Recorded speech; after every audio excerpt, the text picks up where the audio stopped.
Hell yeah, motherfucker. Movies with Ron.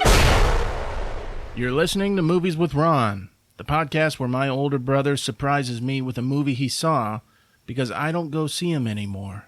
And he explains the whole thing to me from beginning to end. If you're listening right now, trust me, you'll like his versions better. It's okay if you've seen the movie. It's okay if you haven't seen it. The experience is unique, so just trust me. I'm Chris, your MC for the time being. Here's our sound guy, Rick. What's going on, everybody? And the R. Lee Ermey to our Full Metal Jacket, Ron. What's going on, you sons of bitches? You know what I like about that movie? R. Lee Ermey.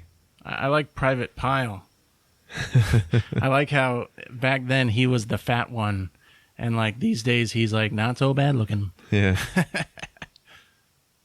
So Carrie Fisher died. Yeah. Yeah. God bless Carrie Fisher. Yeah. And then like a day later her mom died. Yep. Debbie Reynolds. God bless her too. I was thinking, everyone's mourning Carrie Fisher, but Debbie Reynolds on a constant basis has entertained me more throughout the years. Agreed. I've probably seen her in 100 things. Yeah. And I've only seen Carrie Fisher in Star Wars. You got anything to add about that? No, man. Move on from the death. 2 movies coming out in 2017. There was like a list of 30 of them. 2 of them were noteworthy. A Friday the 13th reboot. Oh, yeah. Yeah. Yeah, I heard about that. Again. I know. Some Jason. There's a Friday the 13th video game that looks fucking brutal. Yeah, man. Okay, the other one is Saw 8. Yes. I don't care. I don't get it. I'm excited. It's called Saw 8 Legacy. Uh-huh. Oh, I'm pretty man. sure Cary Elwes is like coming back for that one. Did he ever... I think he did come back in one of them, but he like... Yeah. That was after I stopped watching. Yeah, me too. It took too long for that to happen. I know. Cary Elwes coming back, though, like, that'll make me pick it back up. That was my whole thing, is I always wanted to see what happened to that asshole. I'll just, as a storyteller, I knew he had to come back. Like, he had to. Yeah. I read an interview with him, With and what they were doing with the timelines and stuff. Yeah. He ended up saying that he wanted to come back, but he didn't want to come back until the last one. And the one that just came out last, he was like, okay, that's the last one. So, like, I think he came back for it. I don't fucking know. The one that was like 6 or 7? Yeah. Yeah. It was one of those. Took too fucking long. All right. Check out this poster. It's kind of minimal. It's subtle. This movie poster here for Alien Covenant. Run. Yeah. Yep. Fucking cool, right? Run from that shit. Oh, yeah. It's a fucking picture of an alien. It's just the little highlight of his face. Mm-hmm. Yeah, the trailer looks good. But just like Prometheus, Alien Covenant looks like it's doing some kind of like contagious virus kind of thing that you can get infected with. Mm-hmm. That was never part of the original mythology. And I don't care if this is like trying to tell you where it starts. It's like, that's not aliens. What are they doing? Oh, yeah. He never should have done this. Yeah. Yeah. That might be the new alien. It's a new alien called a neomorph that looks not half human because we saw that in Resurrection. If it's not like an egg with a facehugger coming out, putting an egg down your throat, I don't support it. I agree. Yeah. There I'm is also... one. There is one. It's in the trailer. I did see that. Yeah, but they're showing some dude getting infected with some shit. Yeah, that he going stepped into on his or ears and something. shit. Yeah, I don't know. Just like Prometheus. I'll tell you one thing. I am getting a little tired of all this bullshit hybrid shit. With the aliens? And Predators. Oh, yeah. You know, it's all the same now. Yeah. It's just grown-up people who played with that hybrid toy shit. Yeah. Here's another one that's just as subtle and minimal. Logan. Yeah, that's cool. It's not cool. I think it's all right. See, I think they're doing that. They're doing like hipster Wolverine. They're like making it... They're trying to do something different because they tried to kickstart Wolverine solo movies twice now, and they both failed. And I think this one is going to fail. I know it's the last one, but you know, if it became like if it became $1 billion movie, they'd make more Logan movies. Yeah. But this one is not. It's not I going to don't make know, $1 billion. man. It's going to be lukewarm, just like the other ones. Yeah, shit, probably. Put him in like a suit jacket. Make him an old man. People are talking about this movie, Nocturnal Animals. Yeah, no, I wanted to see that based on the preview. Yeah. There wasn't much in the preview I could see, but everyone says there's a scene where she's in a car and she has a mental breakdown. Yeah. And it's a scene that'll make you want to blow your brains out. Like, people talk about it, and it's like, oh, man, that fucking scene Oh, sweet. when she's in the car. Oh my God.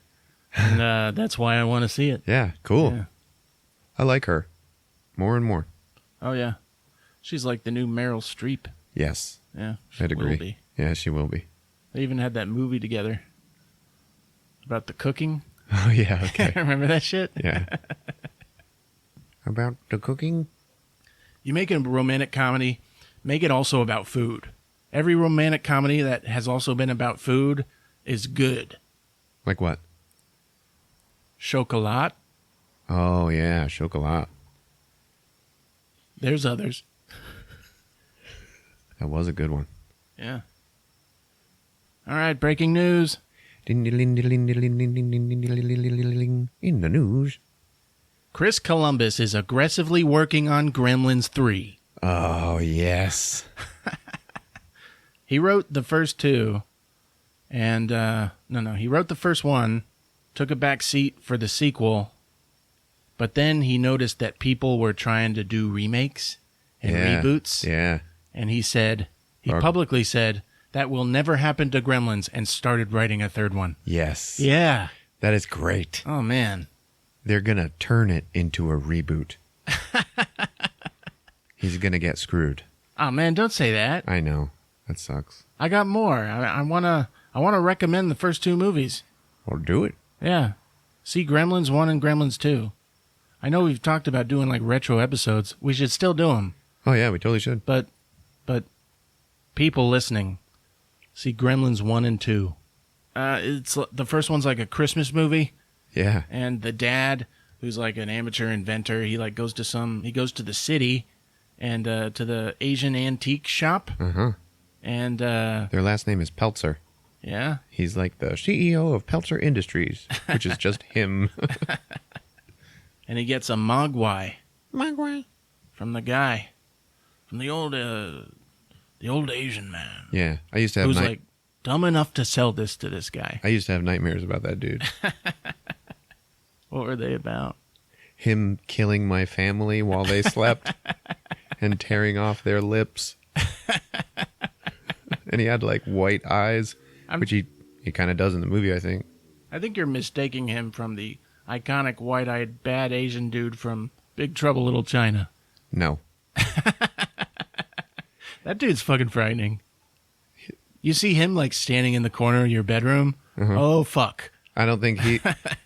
Look, when I was a kid, the Gremlins guy was scarier. So he gets a mogwai, but there's rules. He can't feed it after midnight. Yeah. You remember those rules, Can't Chris? get him wet, and you gotta love him. What was the third one? You can't get him in sunlight. Oh, yeah. It Those are kills the him. 3 rules that I told your ex-wife that was how to take care of you during my best man speech at your wedding. Yeah, I remember that. That killed. That was the best speech ever. So Corey Feldman shows up at some point. Is he the little brother of the main dude? No, he's like a neighborhood kid. Yeah, but he's like part of the cast. Yeah. The kid gets the mogwai, the son. How old is the son? The son is like, He's like 16, Two- I think. I think he has like a job, doesn't he? Yeah, but 16-year-olds have jobs. I don't know. Just In the 'cause movie- you didn't. In the movie, he seems too old to fuck up, and he does. Yeah, I agree. Like, he seemed like he had too much of a good head on his shoulders. Yeah, like he's a straight shooter. Yeah, and then he just screws up, and he makes gremlins. Yep. Yeah, he gets Gizmo, which is the main mogwai. He gets him, feeds him after midnight, Well, and he multiplies. Water gets spilled on him. Okay. And he multiplies. Yeah. And he makes more Mogwais. And then one of those Mogwais unplugs the fucking alarm clock so that they don't know what time it is. And he thinks it's not after midnight, so he feeds them chicken. Oh, yeah. Yeah. I was thinking they broke into the kitchen, but he, like, feeds them. Yeah. Dumb fucking kid. I know. Ugh. So they turn into giant, sick-looking eggs, and Yeah. then the gremlins come out. And then the gremlins, like, run amok in the town. Oh, yeah, man. And the thing about the Gremlins movies is the puppeteering. So the scenes are centered around, like, their hijinks. Mm-hmm. Like, each little mini scene of a gremlin, and this is carefully done, when he's terrorizing a person, it's like a work of art. Yes, it is. Yeah. And, It was That's- beautiful work. yeah. The second one does what a sequel should. Goes to the city. Goes to New York. Yeah, and it's like 10 times bigger. Yeah. Yeah. They get locked in an office building. Instead of Corey Feldman, it's Hulk Hogan. Shows up at some point. Yeah. Yeah, he's like in the movie theater or something. I don't know.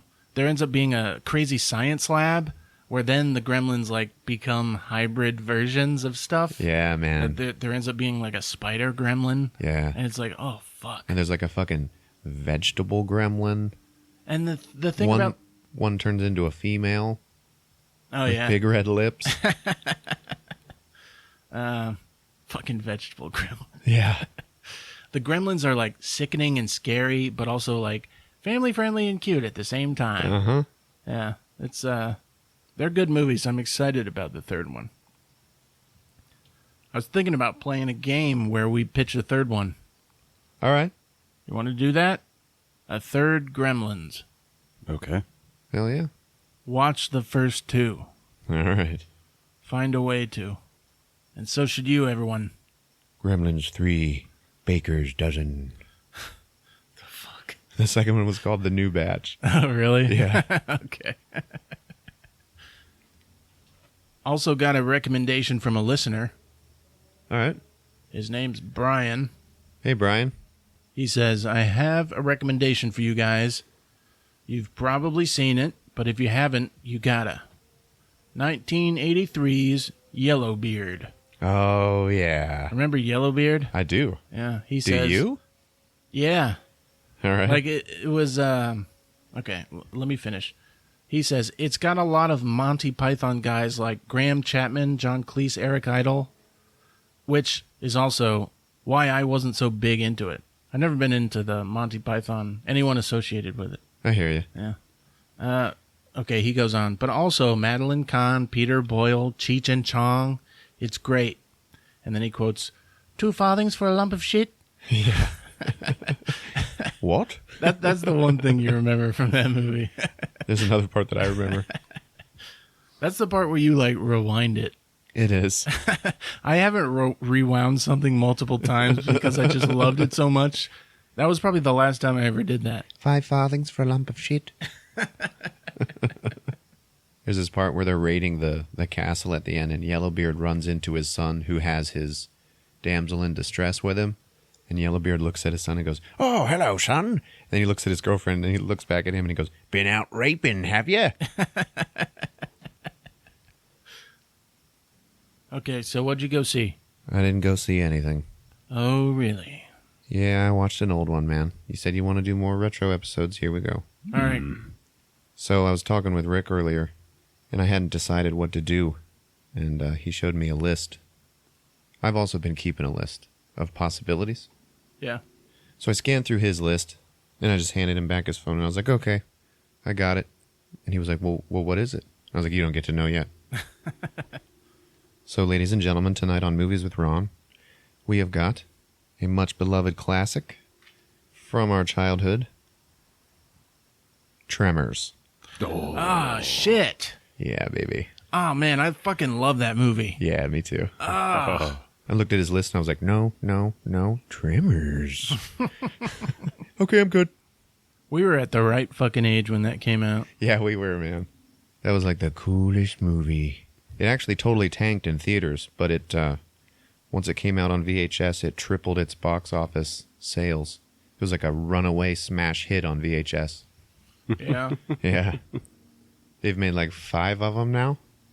Yeah, I only ever really liked the second one out of all the sequels. Oh, yeah, me too. But I still watched the others. Good old Burt Gummer. Yeah. Came back for every one of them. What was that part during the one with the flying one? And, like, he ends up having the Zippo? It's like his best one-liner. Remember? I don't know. Oh, fuck. Like, they have no weapons. All they have is, like, this thing that needs to be lit. Uh-huh. But they've been through so much already, like, they have nothing. And they're like, holy shit, how are we going to light this? And then, what's his name? Burt Gummer. Bert pulls out a Zippo. Yeah. Like, he has a fucking Zippo. And then the young guy is like, you know what, Bert? And he says something, and then Bert's like, yeah, you goddamn right, I'm a fucking badass. But I don't know. I don't know what he said. There's this one where Bert has to blow up his house to keep the ass blaster from eating the food in his house. Mm-hmm. And then he finds out that food actually stops them. And he goes, what kind of supreme being would condone such irony? Okay. They're assembling a potato gun. That's what they have to light. Okay. And Jody realizes they have no lighter. She's like, but do we have a lighter? And Jack goes, Bert does. And Bert looks up from the gun. He goes, how do you know? And Jack goes, well, because you're Bert. And Bert holds up the lighter and goes, damn right I am. Oh, fuck. That's a good moment of a movie. Yeah. Ah, jeez. There are a lot of good one-liners from the films. Oh, yeah. Like, kind of all the films have that, too. Yeah. And Bert did kind of take it over. He stole the limelight. Well, no one else wanted it. Yeah, too bad. He was a great character to take it. I heard they were supposed to, like, reboot it and make some kind of, like, Stars show out of it or something, but I don't know. I heard they're making a TV show with Kevin Bacon. But That's what I'm saying. Kevin Bacon has said that he would like to come back and do that role. Yeah, like in the vein of Ash versus the Evil Dead. All right, let's do it. All right, here we go. Tremors on Movies with Ron. All right, so refreshingly, we just have one logo, the Universal logo, and then immediately the title card of the movie, Tremors. Yeah, all right. Yes. Tremors. Let's do it.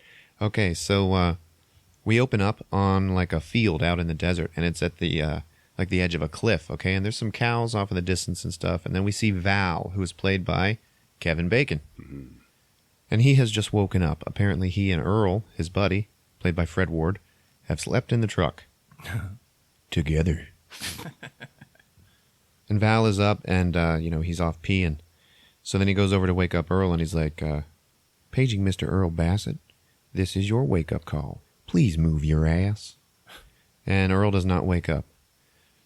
So Val looks over at these cows that are like all fat and just standing there, chewing their cud. And then he starts shaking the truck, and he's like, Stampede! Stampede! Come on, Earl, they're coming! Get out of the way, Earl! Go, go, go! And Earl just like, wakes up! And he's got these like blazing, wide-open eyes. And then he falls out of the truck. And he's like, you dumb shit. I've been in a stampede, and it's nothing to mess around with. He's like, well, now, Earl, how many cows does it take to make a stampede? He's like, I'm going to stampede up your ass. So, he's sitting there, and he's trying to light a smoke, and they only have one lighter. It's a Zippo. And it turns out Val has it. So he lights his cigarette. And then Earl, picks up the coffee pot and shakes it. There's nothing in it. He looks at Val, and he's like, no breakfast? And he's like, I did it yesterday. It was bologna and beans. And Earl's like, no. I did it. It was eggs. Over easy. He's like, the hell you did. It was bologna and beans. So then Earl holds up his fist, and they have to play rock, paper, scissors. Yeah. This is like a big thing. They do it throughout the movie. They do it like 4 times. So Val loses. And he's like, I guess when I'm your age, I'll forget what I eat too. And then it cuts to them like working. And they're like pulling barbed wire and putting it on a fence post and stuff like that. And, they're getting cut and stuff. And Earl is like, no, come on, man. Is this a job for intelligent men? And Val goes, well, show me one. I'll ask him. And they're talking about how unsatisfied with their lives they are. Mm. And Val's like, all right, well, what's on the agenda for today? And Earl says, well, today's garbage day. He's like, oh, man, come on. Bert and Heather's place is a lot closer. Let's go take care of them before we go take care of, Walter. And then Earl's like, nah, man, you can't do that because Nestor is not in town tomorrow. If we don't dig today, we don't get paid. That's your problem, Valentine. You never plan ahead. Here it is today, Monday, and I'm already thinking of Wednesday. You never plan ahead, Val. And Val's like, yeah, okay, whatever. So they're driving and they see this truck off in the distance. It's a pickup truck. And they're like, hey, who's that? That's not that grad student, is it? What's his name? Nah, he graduated. That must be the new one. And then Val is like, new one? That's supposed to be a girl. And then he speeds up. And there's all this music. So then Val's driving and he's like, you will have long blonde hair, bright green eyes, an ass that won't quit, and legs that go all the way up. And so he skids to a stop right in front of the truck. And as the dust clears, you see the grad student, whose name is Rhonda, and she's just kind of homely looking, and she's got all this sunblock on her nose. And, they really tried to unsexy her up. Yeah. And Val is just like, wah, wah.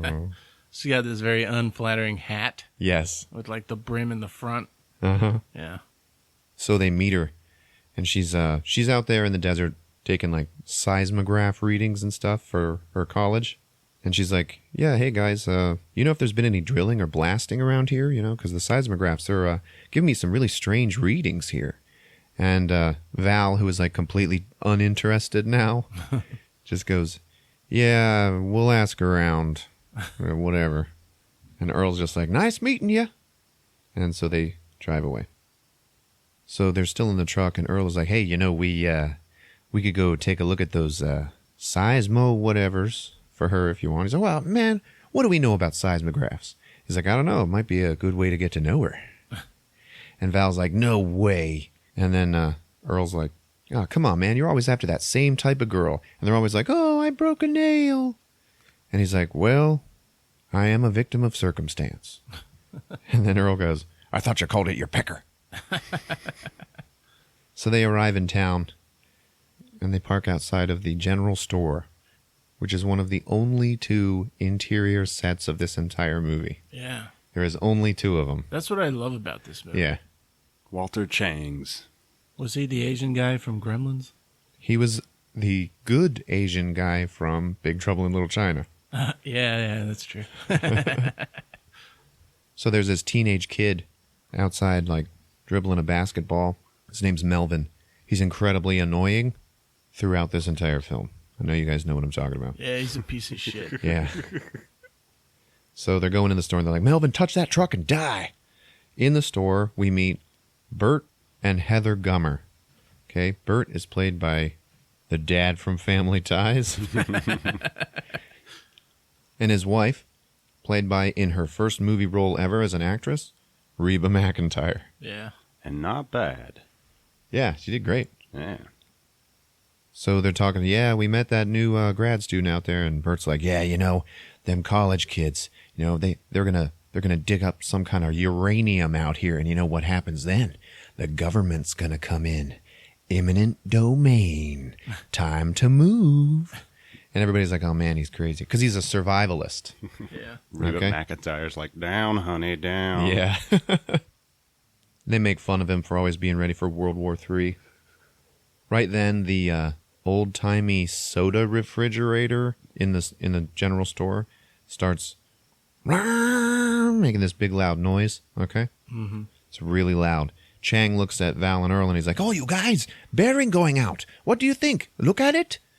And Earl's like, Nah, sorry, Chang, we got a schedule to keep. And then Val goes, yeah, Earl was explaining this to me. See, we plan ahead. That way, we don't do anything right now. Then it cuts back to Rhonda, and her seismographs are starting to show some activity. The needles are scratching away, and she doesn't have any idea anything's going on. And then with the camera is like close to the ground, and it's moving along it, like the POV of whatever is going to be attacking her. Yeah. And it's following her, and it's just about to get her when she gets into her truck and shuts the door. Then it cuts to Val and Earl doing garbage day. And the way they do this is they have this big Caterpillar bulldozer, and they dig a big hole. They take everybody's trash from the town of Perfection that they live in, which has a population of 14, and they just throw it all in the hole, and then they just bury it. So Val is already sitting down on some garbage couch, and Earl sits down next to him, and Val goes, "Cocktail?" and gives him a beer. It's like, yeah, nobody does garbage better than we do. And they're talking about needing to set their sights higher for life. And then it immediately cuts to them emptying a septic tank with this big honey wagon. And Melvin is sitting on his porch, his front porch. And they're like, "Why don't you give us a hand here, Melvin? Most of this shit's yours anyway." He's like, "Yeah, why don't you go down to the store and buy me a 6-pack? I'll pay for it." And Earl's like, "Son, beer is for adults." And they're talking about how it's having no plan that keeps us here doing this kind of work. And Val's like, "Nah, man, what keeps us here is you dragging your feet." And Earl's like, "You're telling me it's my fault that we're still in Perfection? No way, I am so about to leave here." And then Val's like, "I'll call your bluff. Come on, how ready are you to leave? Come on, let's do this." And then right then, the septic removal system explodes and sprays sewage all over their faces and all over their bodies. And they're running.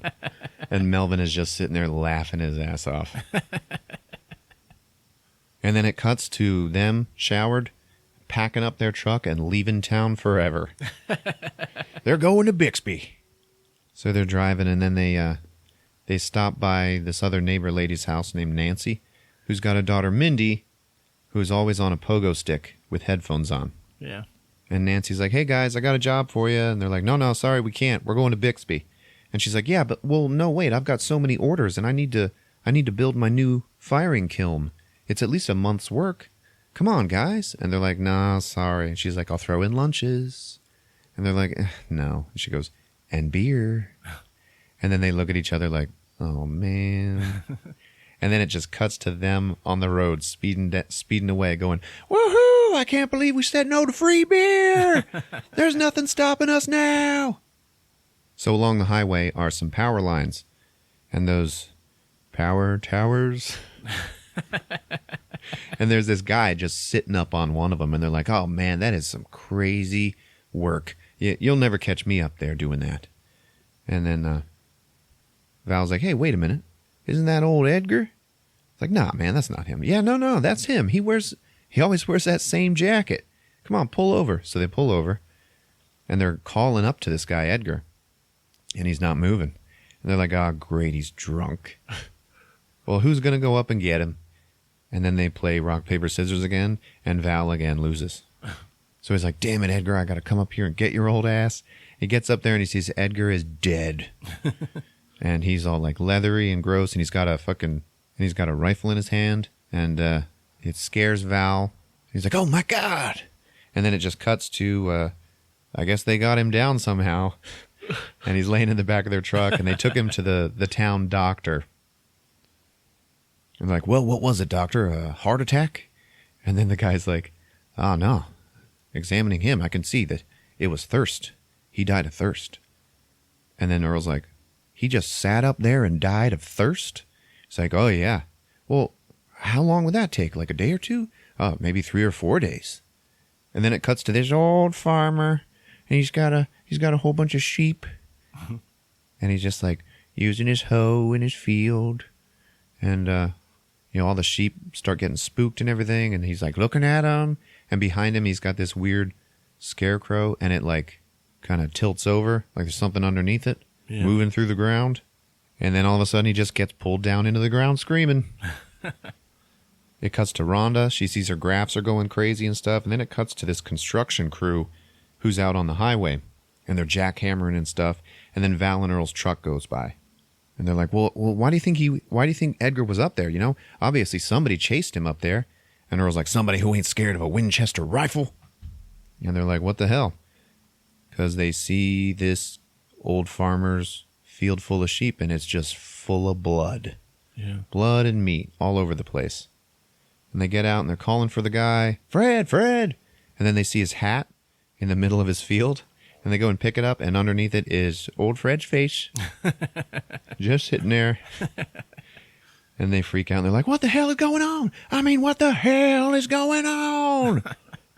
So now they're panicked, and they drive past that construction crew again, and they're like, oh, get out of here, man. There's a psycho on the loose. He's cutting people's heads off. And then they speed away.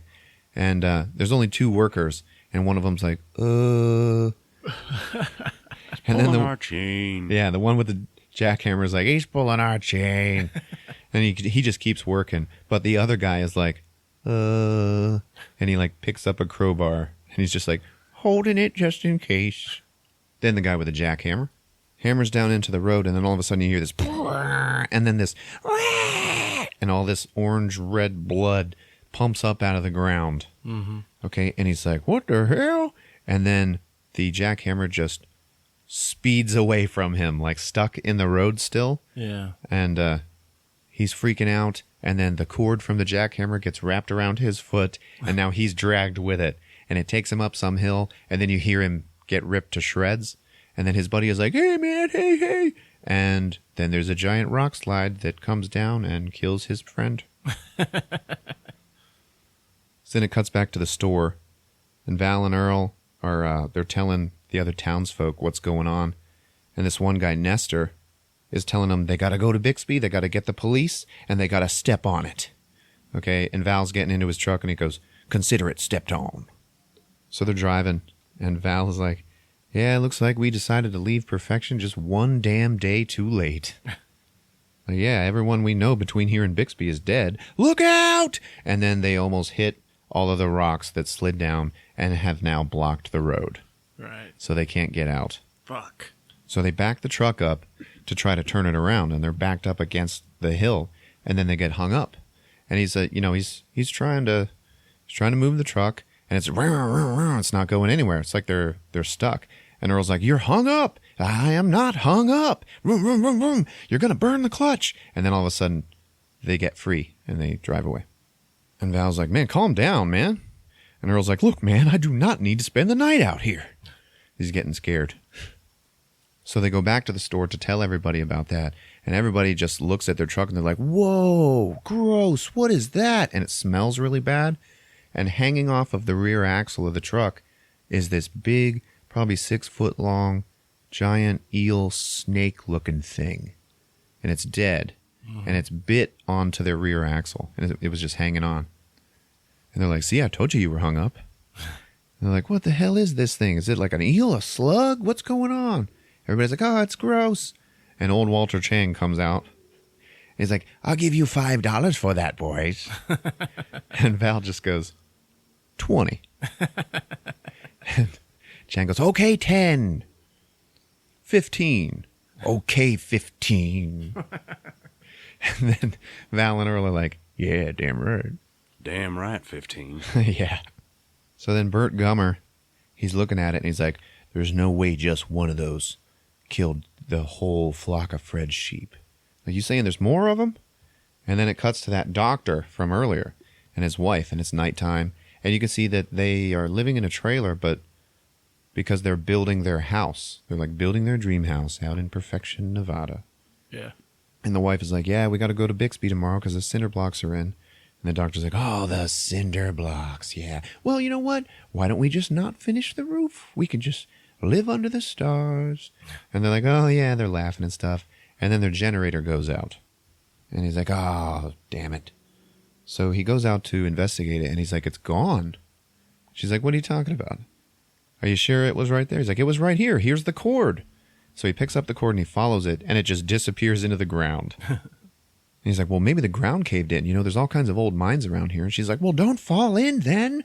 And then all of a sudden, the generator just flies out of the ground like it got spit out. And it flies over their heads and hits the ground behind them. And the doctor's like, oh, man, what is that stink? It's like natural gas or something, like a geyser from Yellowstone. Remember that? They smell really bad. And then he gets sucked down into the ground, and he is getting eaten. Okay? He doesn't get sucked down like immediately, like his whole body is just gone. He's like waist deep now, and he's screaming bloody murder. And his wife is like, oh, God, Jim! And she gives him a 2x4. It's a really, really good Jaws moment. Yeah. Yeah. To hold on to, and he's holding on to it, and then it breaks, and he gets sucked down under. Mm-hmm. And it gets all quiet, and right then, the wife is just like, Jim! And she just starts digging. You remember that? Yeah. Jim! And she's digging, right? And then instead of finding Jim, the face of one of these eel things just comes out of the ground and hisses at her. So then she runs. She goes and jumps into their station wagon through the back, and she's backing up into it, and she ends up kicking the radio over, and it turns on, and there's a song playing. And she goes to start the car, and she knows she doesn't have the keys, so she's stuck there. And then 3 or 4 of those snakehead things are like on the windows, like kind of looking in at her, or maybe, and she's all scared and everything. And then it gets really super quiet, and they go away, and she's like, huh, huh, huh. And then the car gets pulled underground. And it's all violent and crazy looking. The whole car gets sucked down. And you see from a distance, you see just these headlights that are just pointed straight up into the air. And you just hear her screaming, and then it stops. Yeah. So it cuts back to the store, and Chang is now charging people $3 for a picture with the snake monster thing. Okay? And Val and Earl are looking at it, and one of them goes, 15 lousy bucks. Man who plans ahead. Yeah. So Bert, the survivalist, is like, we need to arm ourselves. We need to establish perimeters and set up guards, stand guard. And they're like, well, geez, Bert, you know, you're making it sound like war. And he's like, what do you people have against being prepared? Where's the ketchup? They're talking about radioing for help. And it turns out because they have the hills on one side of them and the mountains on the other side, they have no radio capabilities outside the valley. And Bert's like, yeah, that's why me and Heather established our dream home here. Geographical isolation. So like, well, what are we going to do? You know, somebody's going to, walk to Bixby? And then old Miguel is like, what about Walter's horses? And then they look at Chang and he goes, you are welcome to them. Well, who's going to do it? Who's going to do it? And then it just cuts to Val and Earl saddling up. And they're getting on these horses, and Chang walks by Earl, and he hands him this bundle, and he just goes, here, Earl, here is some Swiss cheese and some bullets. So, thanks, man. Thank you, Edgar. So Bert and Heather, they're going to get in their truck and go off and look for Rhonda to try to get her out of the desert. And then Heather ends up giving Earl her brand new rifle because the gun that they had sucked. And then right then Melvin runs out of the store and he's faking being attacked by the dead snake thing.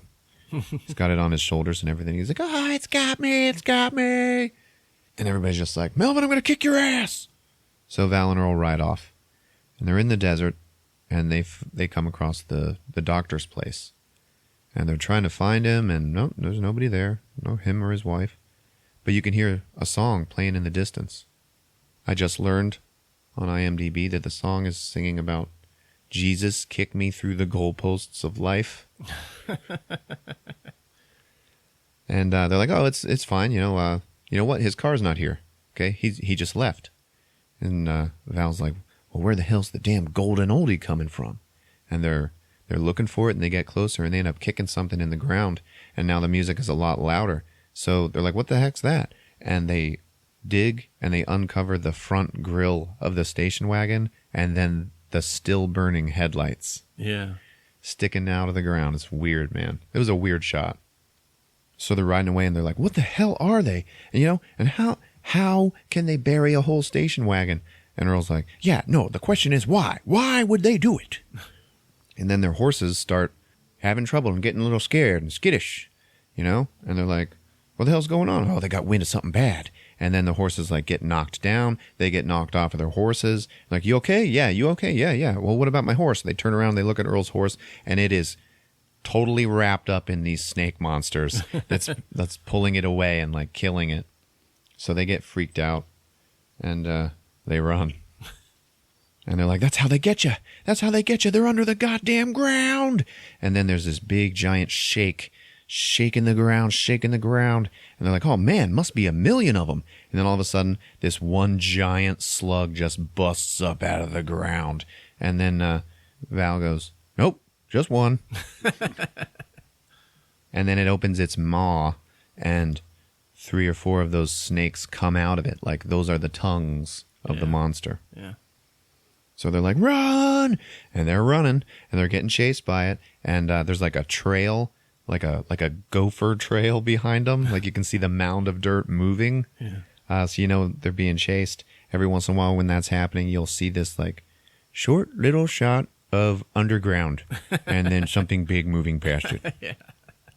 So they're running, and they're coming up to this big concrete culvert, almost like a man-made river, but there's no water in it. It's just empty. And it's big. And they're like, jump across it. And they jump, and they do not make it. And they just slam into the other side of it and slide down into it. And they start freaking out because they know they're screwed. And they start trying to jump up the other side, and it's just too tall for them. And then all of a sudden, boom! This monster just slams into the concrete from the other side, and it stops. And you can see some like weird orange slimy blood kind of dripping out of the broken concrete. Mm-hmm. And Earl's like, oh, knocked itself cold. And Val's like, cold my ass. He's dead. We killed it. And then he points at it, and he's looking at it, and he goes, fuck you. And they're all happy. And then right then, Rhonda is just standing above them, and she's like, hey, guys. And did you notice anything weird a minute ago? You know, it was just, hey, what's that? And then it cuts to Val and Earl pulling the concrete away from where it ran into it. And then the head just like lolls out. Bloom, bloom, bloom. And, yep, it's dead. And they're looking at it, and they're seeing that the tentacles, you know, are those weird secondary mouths that they have on these weird little snake things. And they see that there's no eyes. And Rhonda's like, oh, it must be totally subterranean, you know? And Earl's like, yeah, you know, those tentacles, they I guess they pull you under. That's how they get you. She's like, guys, this is the biggest zoological discovery of the century. This is huge. And then you hear Val, who is not standing down there with him anymore. He's like, hey, I found the ass end. And you see that he has taken a shovel and completely exposed the rest of the monster, which is like 20, 25 feet long, I guess. Yeah. And he's like holding up the butt, and he like thumps it down, just lets go of it. Thump. It's like a big giant worm. Yeah, looks like a big slug, I guess. Yeah. And Earl's like to Rhonda, because she's a college student, you ever seen anything like this before?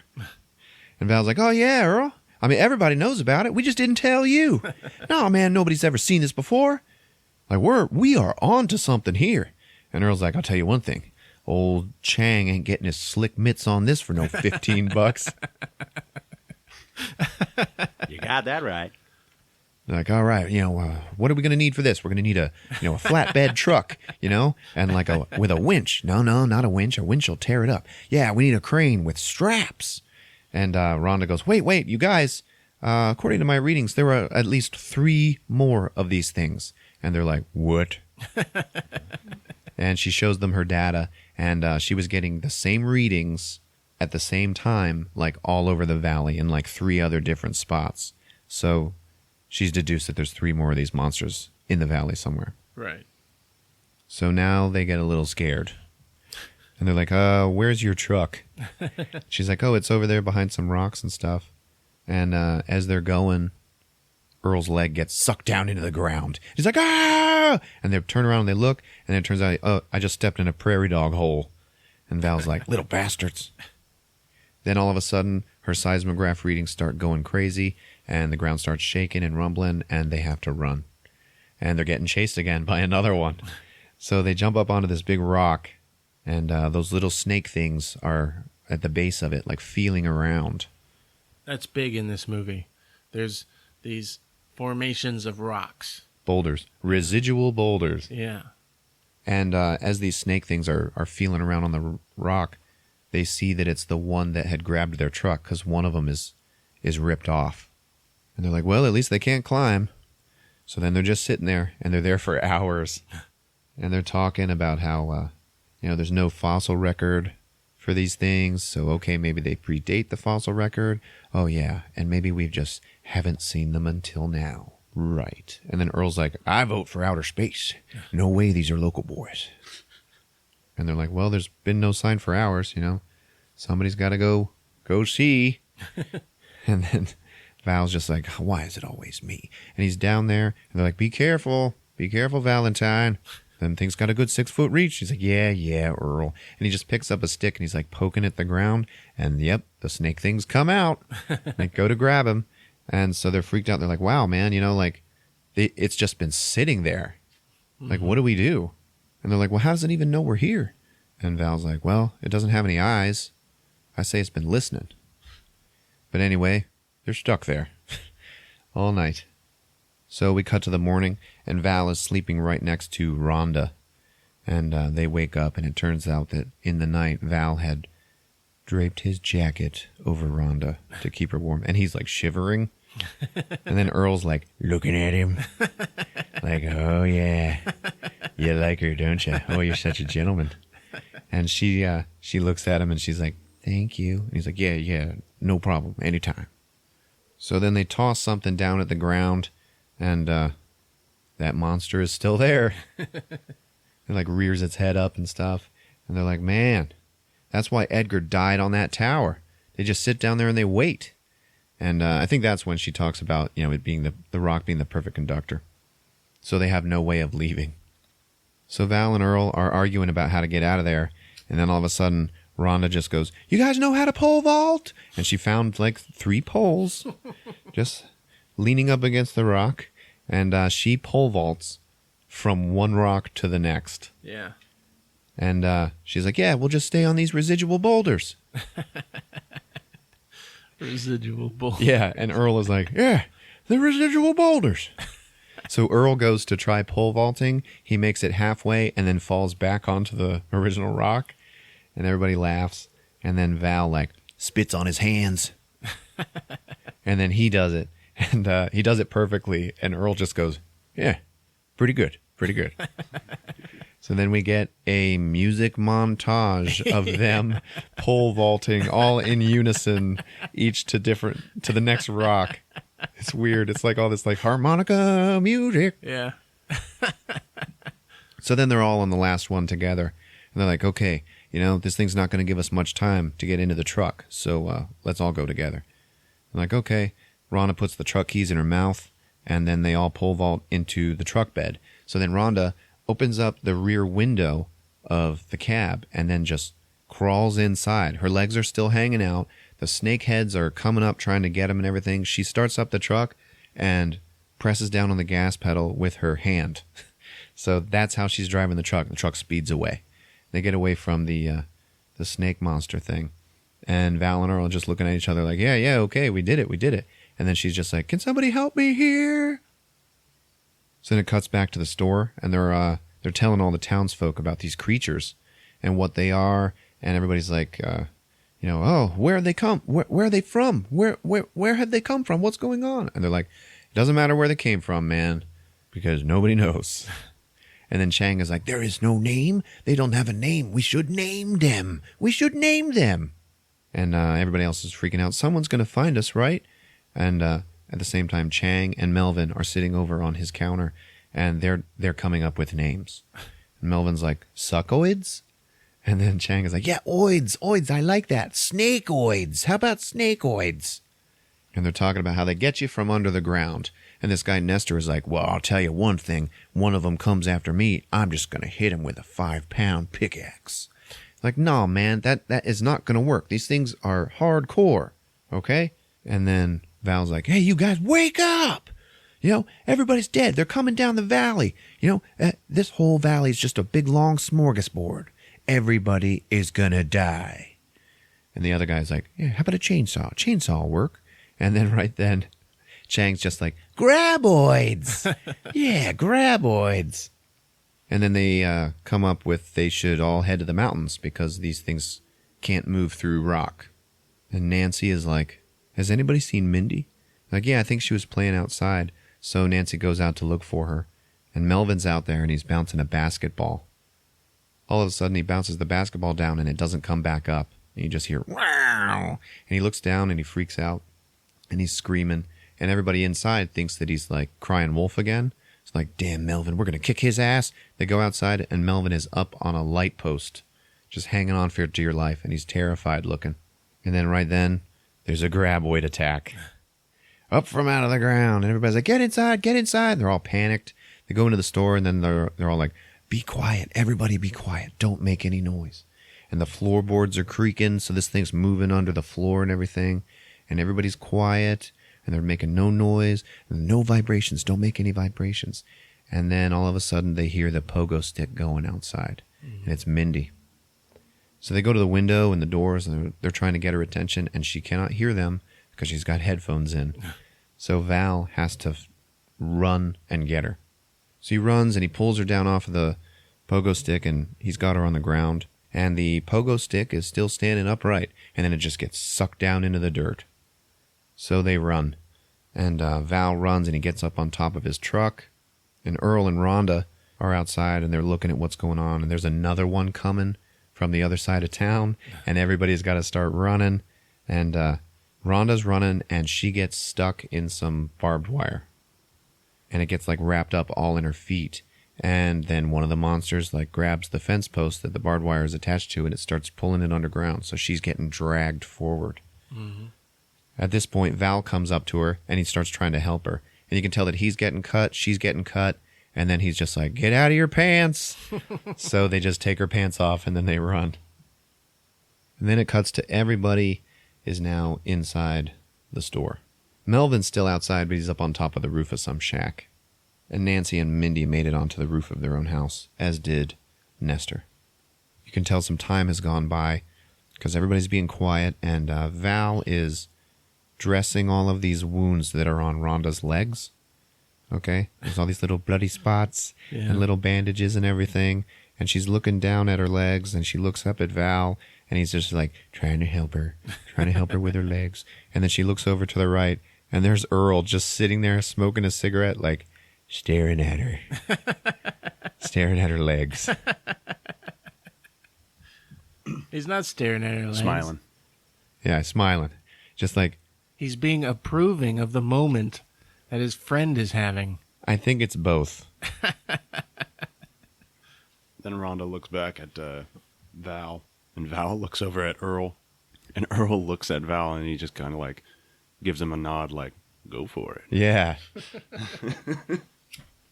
So as that's going on, they're talking about how they need a plan to get out, and they're talking about this old Jeep trail that's up in the mountains, and right then, that soda freezer starts making that big loud noise again. And they're like, oh no, unplug it. And Val and Earl and Chang all go to try to disconnect it. And they're like, it's really heavy. And Val's like, pull it out. And as that's going, there is a giant graboid that comes up through the floor and grabs Chang and like sticks its tentacles right into his back. They just bite into his back. And for some reason, Chang's nose starts bleeding because he just like looks right at the camera and he's like, ah, with all this blood coming out of his nose. And then he just gets sucked down into the floor and dies. And Val is like, you son of a bitch. And then there is a second attack from another graboid. And everybody's like, oh man, get to the roof. So they all climb up the shelves and they're going through this trap door in the roof. The only one that has not made it is Rhonda, and she's on top of the shelves. One of the graboids knocks over the shelf on the side, and then they all start falling down like dominoes. So Rhonda has to run across them, and at the very end, before she gets up into the hole in the roof, her shelf gets knocked over and she falls out the window. Val gets freaked out because he's like kind of in love with her now. And he looks out over the edge of the roof, and she's gone. And then it turns out that she has climbed up the water tower that is directly across from him. So like, all right, good job, girl, good job. And they're yelling over at Nestor and Nancy, make sure they're up on their roofs. And then it cuts to Bert Gummer and Heather, and they're just getting home to their house. And Heather's looking across town with her binoculars, and she sees that everybody's up on their roofs. And so she goes back down into the basement where Bert is, and there's this giant wall of guns in there, and she puts some shells into a tumbler and then turns it on. She's like, yeah, something's weird going on down in town. You know, everybody's up on the roof. And Bert is, he gets on the radio and he's calling for Walter Chang. And then Val, like, leans down in the window and gets the radio. And he's like, yeah, man, you got to be quiet. You got to be quiet. He's telling Bert about the graboids. And he's like, you got to get up on your roof, man. You got to get up on your roof. They're coming for you. They're coming for you now. And then right then, Bert and Heather just start loading and cocking all these guns. And they're like, we don't see them, man. They're looking out the windows. We don't see anything. They're like, they're under the ground, Bert. They're under the ground. And then in the basement, everything just starts rumbling. And the walls start shaking and everything. And all of a sudden, this big graboid just busts through the wall and is like, rah, roaring at him and everything. And cutting back to the roof of the store, we just hear Bert go like, oh, Jesus. And then the radio goes out. And they're still sitting there like, oh, no. And then across the valley, they can hear, pa-cow, pa-cow, like Bert's over there shooting. And then it cuts to Bert and Heather, and they are just unloading on this thing. Every gun that they can pick up and shoot at it, they're doing it. And not much is happening. They're using all these different guns, firing assault rifles at it. And, like, Heather's like, magazine! And he's like, yeah, gotcha. He throws her one. And, you know, she's firing 2 pistols. She fires a flare gun into it. Nothing happens. And then Bert goes over to his special cabinet, and he pulls out this big 8-gauge elephant shotgun. And he loads it up. He fires it. And the graboid flails and then finally dies. And Bert's like, broke into the wrong goddamn rec room, didn't you, you bastard? And it cuts back to the store roof, and over the radio you hear Bert go, we killed it! We got that mother humper! And everybody's cheering and everything. And Val's like, roger that, roger that. Be advised, Bert, there are 2 more mother humpers. And they yell to everybody else, like, Bert got one, he killed one! And there is this weird little sequence of the different reactions from everybody else on their roofs. And you got Melvin, and he's like pumping his fist in the air, and he's like, way to go, dudes! And Nestor's like, yeah, all right! Waving his hat, and everybody's laughing and cheering, and there's all this triumphant music. It's a real peak in the movie. It is. Yeah. And Earl's like, I guess we don't get to make fun of Bert's lifestyle anymore. And then Val gets on the radio, is like, hey, Bert, any chance you could get the other 2? And Bert's like, yeah, 1 sec. And he's up on the roof. And he sees some dirt moving down on the ground, and he's firing at it. And then nothing happens. And then Heather looks at him and gives one of the most iconic lines in this movie that I have remembered ever since childhood. And she just goes, you didn't get penetration even with the elephant gun. You remember that? Lord. And Bert's like, Val, I can't get him. I never counted on having to shoot through dirt, man. And Earl's like, can you get to your truck? You should turn the bullet machine back on. Yeah, for real. So then Rhonda's like, you guys, they're up to something. And they look down, and all these graboids, they're like going around, feeling on all the buildings. They're not, doing anything. They're just feeling them with their tentacles. And somebody looks and goes, hey, Rhonda, what do you think they're doing?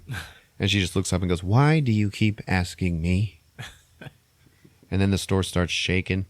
And it's like, oh, the foundation is shaking and everything. And then they look over and they see Nancy's house start shaking. And they're like, oh, it's like it's studying the buildings, And then Rhonda's like, yeah, they can feel our vibrations, but they can't find us. So they're looking for us. So then Nestor's trailer starts being investigated, but it's just a trailer. Yeah. So it doesn't hold up to it very well, and it topples over and spills him off. So he gets freaked out, and he runs to the nearest big, giant, heavy equipment tire that is just laying on the ground, and then he just gets on it like he's on an inner tube going down a river. Just lays across it. Yeah. And then you hear Val go, no, Nestor, that's no good. You got to get higher. And then Nestor gets sucked down through the tire. Yeah. He gets folded in half and sucked into the ground. It's like a big, serious tire. Yeah, it is. Him getting on it, you watching the movie is like, no, come on, dude. Yeah, come man. on. You can tell in the beginning, there wasn't a whole lot of development of his character, but you could tell he was supposed to be like one of the smart guys in town. Yeah. You know, he was the one telling him, you got to go to Bixby and you got to step on it. Like he was making plans. Stupid Nestor. And you can hear his scream like traveling underground. You can hear him being pulled around. And then Melvin's like, everything is quiet and everybody's just looking like, oh man, Nestor's dead. And you just hear Melvin go like, you guys gotta do something. You gotta do something. And everybody's just like, oh man, we are so screwed. So they get on the radio. They're talking to Heather. And they're like, yeah, because they had said, if you can get to your truck, get on the Jeep trail and go get us help in Bixby. And they were like, yeah, we're not going to make it. We will all be dead by the time you get back. And she's like, roger that. We're coming to get you, Val. We're going to come and get everybody. And they're like, all right, cool.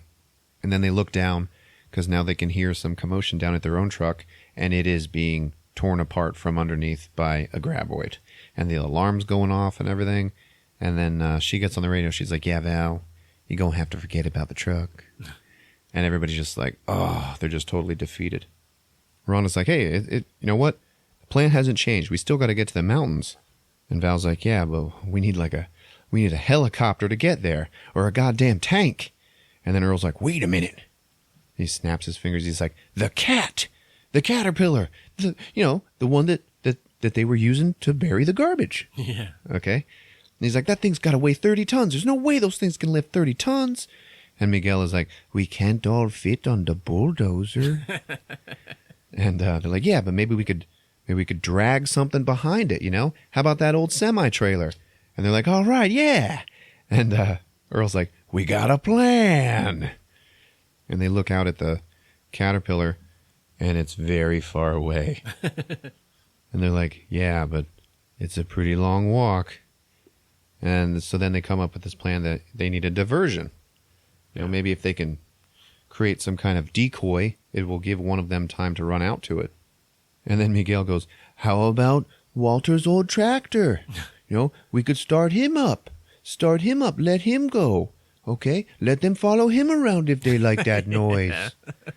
And they're like, okay. So then everything starts rumbling again, and they're like, all right, let's go with Miguel's plan. At that point, Val and Earl start arguing over who's going to go for the cat. So then they rock, paper, scissors, and Val loses again. And he's like, oh, darn it, I lost. I guess I'm the one who has to go. And then Earl's like, no, I won. I pick who goes, so I'm going. And they're like, ready when you are, Miguel. So Miguel is he's like leaned over the window, and he's starting up the tractor. Then he puts it in gear, and it just starts going. And he's like, it's working, it's chasing it.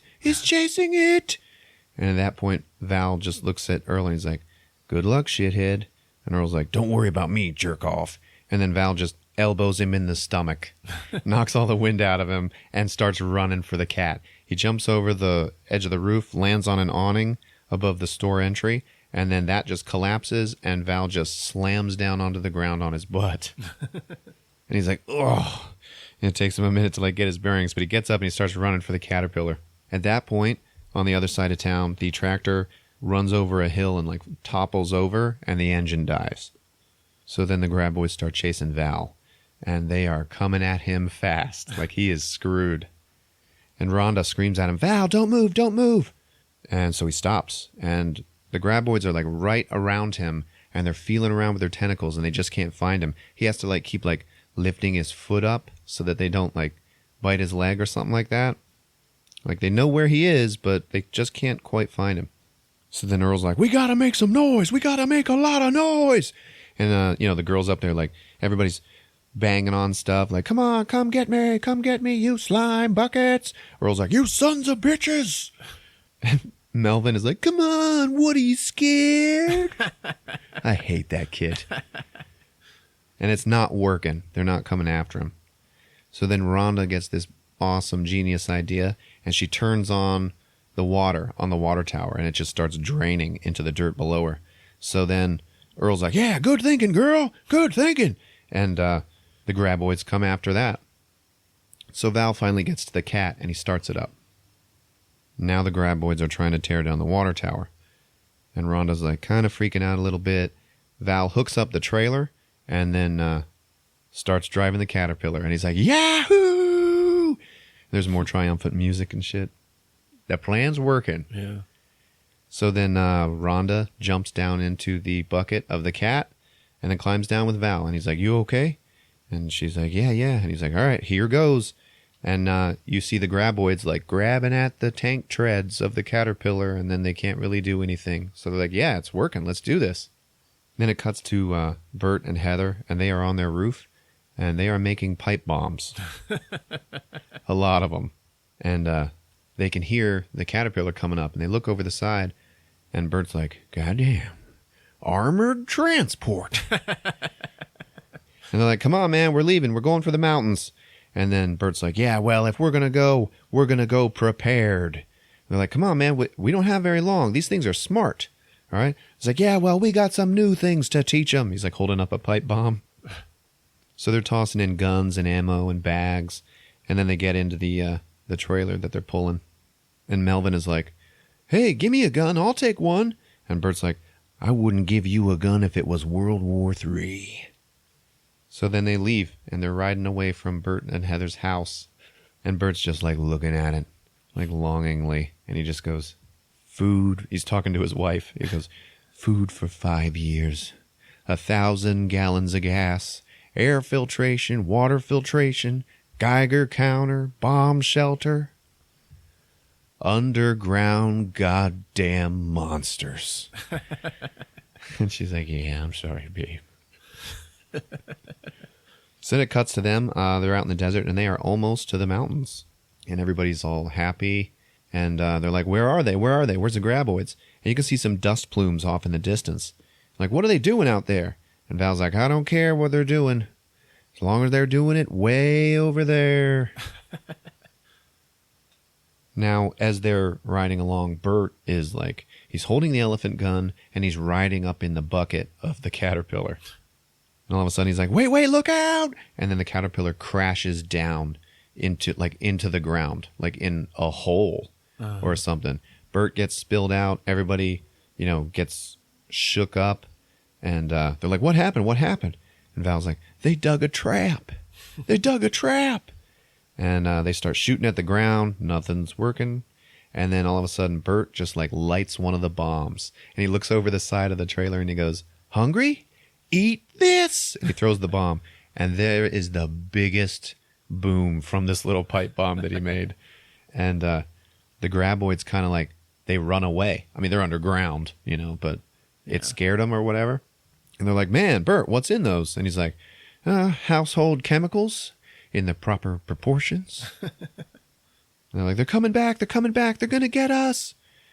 And Rhonda's like, hey, you got any more of those bombs? Maybe we could use them. Because obviously, they don't like the bombs.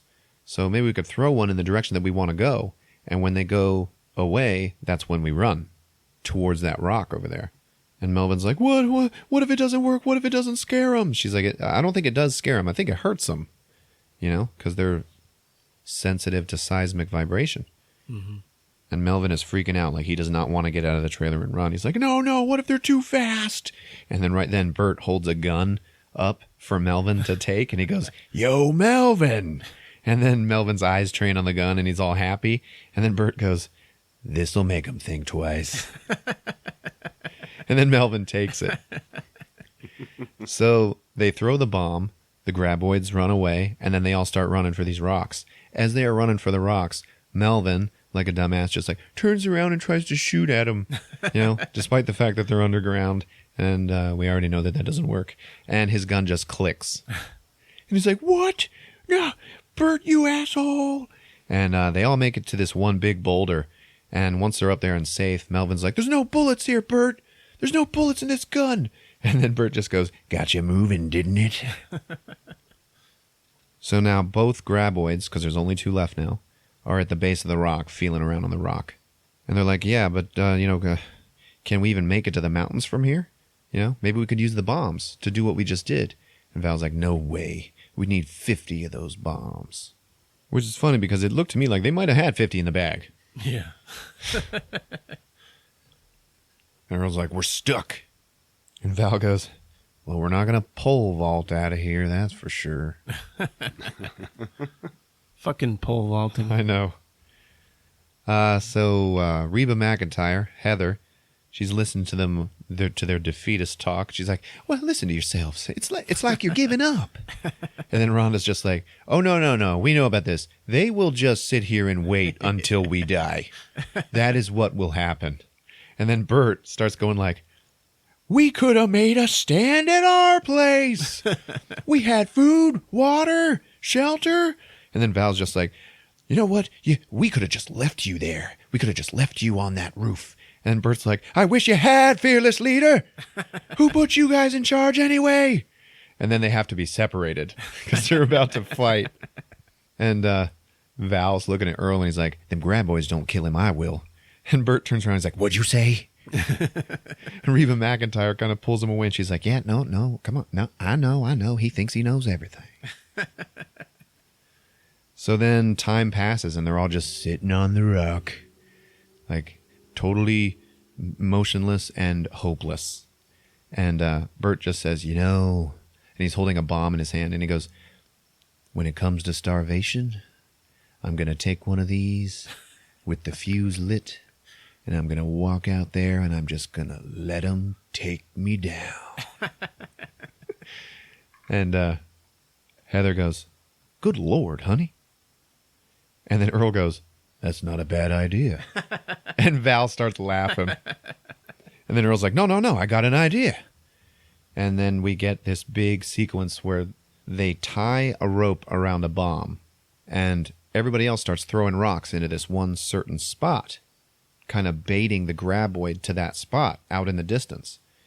And then Earl is talking to Bert, and he's like, yeah, how much time do we need? Well, 15 seconds at least. And Earl goes, well, what kind of fuse is that you're putting on there and cutting? And Bert goes, cannon fuse. And Earl goes, well, what do you need that for? My cannon. So then Earl's got this bomb tied to a rope, and he starts swinging it. And Val's like, oh, you're not going to do your lasso thing again, are you? Just because you're no good with a rope. And then he swings it around his head, around, and then he throws it out to where they were throwing the rocks. Goes right to where they had lured the thing. Mm-hmm. So the graboid then grabs the bomb and sucks it down underground. And then it just completely violently explodes underground and showers all of these people with all of this orange slime and guts. Yeah. Like all over the rocks, all over them, all over Melvin. And then the camera just pans down and you just see this exploded pile of orange guts in the ground. And they are cheering. Yeah. And then cuts to Rhonda and she's like, all right, 1 to go. And Val's like, where is he? And then they look down, they see it down there. And somebody's like, oh, look who it is. Old Stumpy. And it's the one that had grabbed onto their truck. And Val's like, give me that sumbitch. This sumbitch is mine. And so now he's going to do the lasso and throw the bomb. So he does the same thing. They throw the rocks. He throws the bomb. It swallows the bomb. They're waiting for it to explode. All of a sudden, the bomb gets spit out and flies up over their heads, lands behind them on the bag of the rest of the bombs. And then everybody's like, run! Oh, my God! And then it blows. And it is this huge explosion. By the time the dust settles and clears, you can see that all of the other townsfolk had simply run to the other side of the rock. But Val, Earl, and Rhonda had just run out into the open plain. And Bert looks up at him, and he's like, what are you doing out there? And then all of a sudden, right in front of Val and Earl, Stumpy just rears up out of the ground and roars at him. So Val and Earl are just like standing there still and like scared and wondering what to do now. This thing is like right there in front of them, facing them. Okay, it's about to drag them under. So everybody else on the rocks is like, "Oh, we got to make some noise. We got to make some noise." So they start banging on the rocks and everything, and then Stumpy just like lowers down underground like it's going to run away and go after them. Yeah. So it goes underground. They still don't move, Val and Earl, and then Val can hear it growling still underground right in front of him. And he's like, no. This one's not falling for it. And Earl's like, use your bomb, because Val happens to have one in his hand. And he's like, it's our last one. Well, what are you saving it for? And then Val's just like, well, so what if we make it to the rocks? We'll be dead in 3 days anyway. And Earl goes, yeah, well, I want to live for the 3 days. And everybody else on the rocks is like, use your bomb, man. Use your bomb. They look at Rhonda and she's like, use your bomb. And then Val gets this like steely-eyed look on his face and he just goes, this bastard ain't smarter than us. And Earl goes, oh, Christ's sake, Val. And Val just goes, I'm going to go for it.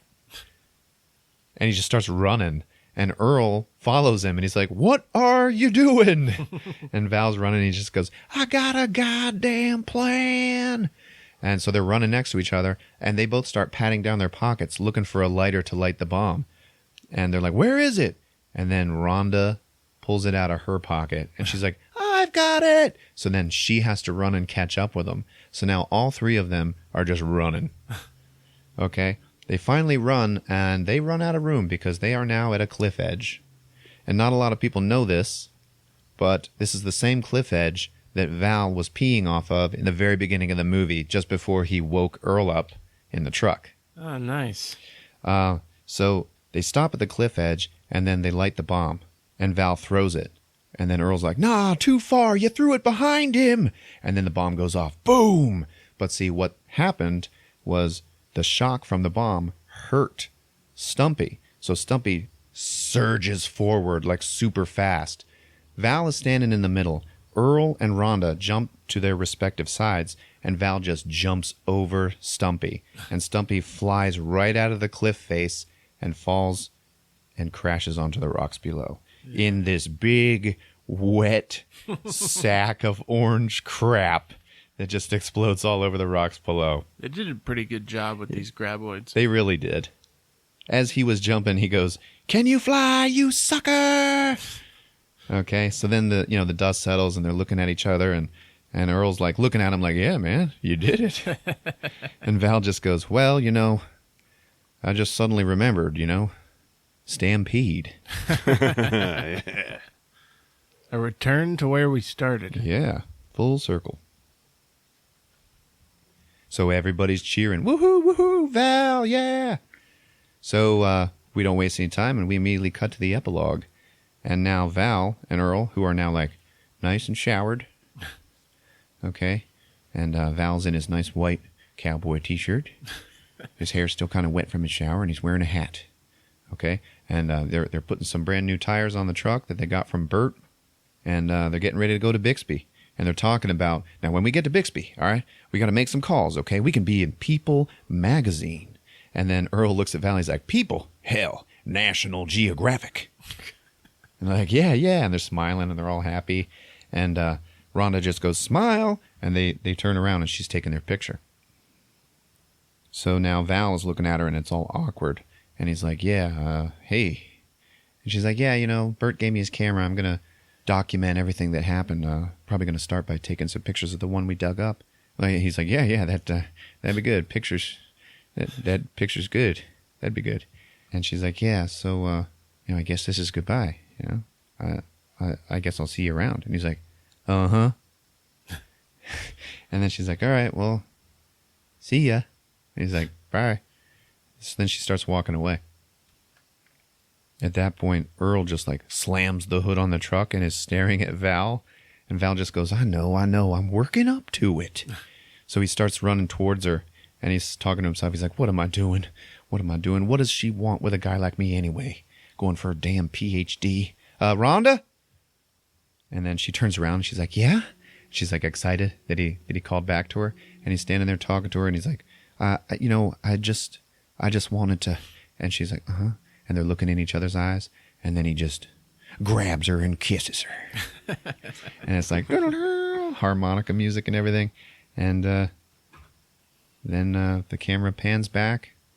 There's just a long shot of them kissing in the middle of the road. And then the credits roll with Reba McEntire singing. Fuck yeah. That's it, guys. That's Tremors All right. on Movies with Ron. I like that the beginning of the third act, there's still the two graboids left. Oh, yeah. They still have to figure out shit. Yeah. Yeah. How to deal with these two. It's like a real ending. What do you mean?